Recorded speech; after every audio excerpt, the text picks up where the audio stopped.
ಸರ್ಕಾರದಿಂದ ಖರೀದಿಸಲಾದ ಬೆಂಬಲ ಬೆಲೆ ಯೋಜನೆ ಅಡಿ ರಾಗಿ ಹಣ ಪಾವತಿಸುವಂತೆ ಆಗ್ರಹಿಸಿ ದಾವಣಗೆರೆ ಜಿಲ್ಲೆಯ ಜಗಳೂರು ಪಟ್ಟಣದ ಎಪಿಎಂಸಿ ಆವರಣದಲ್ಲಿ ರೈತರು ಹಮ್ಮಿಕೊಂಡಿರುವ ಧರಣಿ 5ನೇ ದಿನಕ್ಕೆ ಕಾಲಿಟ್ಟಿದೆ. ಇನ್ನು ಪ್ರತಿಭಟನಾ ಸ್ಥಳಕ್ಕೆ ತಹಸೀಲ್ದಾರ್ ಸೈಯದ್ ಖಲೀಂ ಉಲ್ಲಾ ಅವರು ಭೇಟಿ ನೀಡಿ ನಾನು ರೈತರ ಹಣ ಪಾವತಿಸುವಂತೆ ಹಿರಿಯ ಅಧಿಕಾರಿಗಳ ಮೂಲಕ ಸರ್ಕಾರಕ್ಕೆ ಪ್ರಸ್ತಾವನೆ ಸಲ್ಲಿಸಿ ರೈತರಿಗೆ ಅನ್ಯಾಯವಾಗದ ರೀತಿಯಲ್ಲಿ ಪ್ರಾಮಾಣಿಕ ಪ್ರಯತ್ನ ಮಾಡಿದ್ದೇನೆ ಎಂದು ಡಿಡಿ ಶ್ರೀರಾಮ್ ಮಾರಿಯಾಳ ದೂರವಾಣಿ ಕರೆ ಮೂಲಕ ಸಂಪರ್ಕಿಸಿ ಆದಷ್ಟು ಬೇಗ ರೈತರ ಖಾತೆಗೆ ಹಣ ಜಮಾ ಮಾಡುವ ಬಗ್ಗೆ ಸೂಚಿಸಿ ನೀವು ಮುಷ್ಕರ ಹಿಂಪಡೆಯಿರಿ ಎಂದು ಮನವೊಲಿಸಿದರು. ಆದರೆ ಪ್ರತಿಭಟನಾಕಾರರು ರೈತರ ಖಾತೆಗೆ ಹಣ ಪಾವತಿಸಲಾಗುವವರೆಗೂ ಮುಷ್ಕರ ಹಿಂಪಡೆಯುವುದಿಲ್ಲ ಎಂದು ಪಟ್ಟು ಹಿಡಿದು ಮುಷ್ಕರ ಮುಂದುವರೆಸಿದ್ದಾರೆ. ಅವರು ಟೀಮ್ ಜೊತೆಗೆ ಹೋಗ್ತಾ ಇದ್ದಾರೆ ವಿತ್ ಎಂಟೈರ್ ಡೀಟೇಲ್ ಅಂತ ಹೇಳಿದ್ದೀನಿ. ನಾನು ಇಡೀ ಫೈಲ್ ತಗೊಂಡು ನನ್ನ ಟೀಮ್ ಕರ್ಕೊಂಡು ಬೆಂಗಳೂರು ಹೋಗ್ತಾ ಇದ್ದೀನಿ. ನಾನು ಕೂಡ ಒಬ್ಬ ರೈತ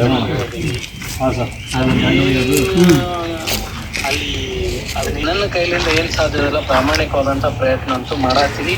ಗೌರ್ಮೆಂಟ್ ಹಂತದಲ್ಲಿ ಪೇಮೆಂಟ್ ಆಗಬೇಕಾಗಿರೋದ್ರಿಂದ ಅದು ಇವ್ರೇನು ಗೆರಿ ಹೊಡೆದು ಎಂದ ಆಗ್ತೈತಿ ಹೇಳ್ರಿ, ಯಾವ ಟೈಮಿಗೆ ಆಗ್ತೈತಿ ಹೇಳ್ರಿ, ಯಾವ ನಿಮಿಷಕ್ಕೆ ಆಗ್ತೈತಿ ಹೇಳ್ರಿ ಅಂತಾರಲ್ಲ, ಅದು ಹೇಳಕ್ಕಾಗಲ್ಲ.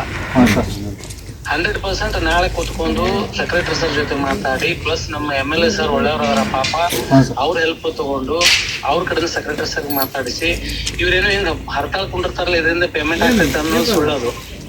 MLA ಸರ್ ಏನ್ ಅವಶ್ಯಕತೆ ಇರಲ್ಲ, ಮೊನ್ನೆ ಅದಕ್ಕೆ ಗೌರ್ಮೆಂಟ್ ಹೆದ್ರಿ ಹಣ ರಿಲೀಸ್ ಮಾಡ್ತೇವೆ ಹೊರತು ಇವ್ರು ಸ್ಟ್ರೈಕಿಗೆ ಎಲ್ಲ. ಅದಕ್ಕೆ once again MLA sir help ತಗೊಂಡು ಸೆಕ್ರೆಟರಿ ಸರ್ ಜೊತೆ ಮಾತಾಡಿ ನಾಳೆ ನಾನು ಅಲ್ಲೇ ಎದ್ಕೊಂಡು ಅದನ್ನ ಒಂದು ಹಂತಕ್ಕೆ ತಗೊಂಡು ಬರ್ತೀನಿ.